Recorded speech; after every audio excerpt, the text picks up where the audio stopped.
na naman kami sa labas. So alam niyo na, pag nasa labas, gastos na naman. Naghahanap kami ng halo-halo. So nagkamali ang aming Google. So babalik kami ng metro.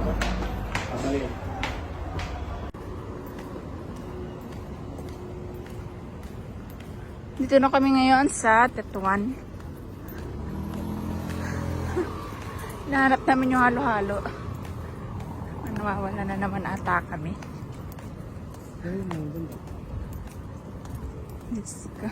Para sa halo-halo. Init.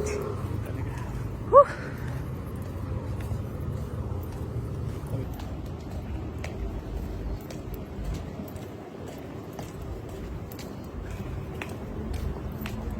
Para sa halo-halo.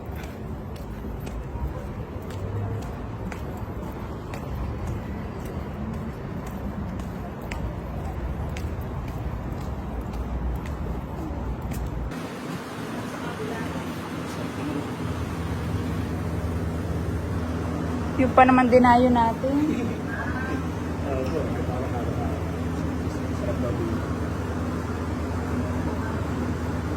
Wala palang halo-halo. May kutsinta sila. Ano?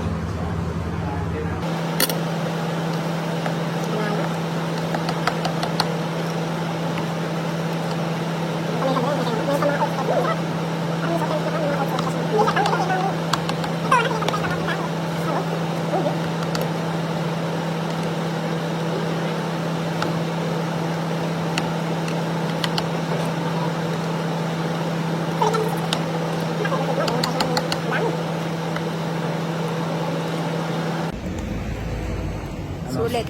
Sulit, no? Kumain kami doon. Wala silang yelo. Naghintay kami ng mga 15 minutes kasi kumuha pa daw ng yelo. Bad trip na to eh. Gusto na kang umalis eh. Buti. Pagdating ng halo-halo, grabe.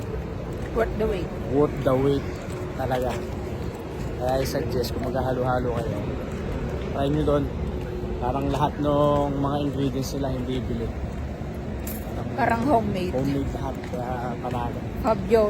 Fabiola Bar and Cafeteria po. Dito sa sa Tetuan.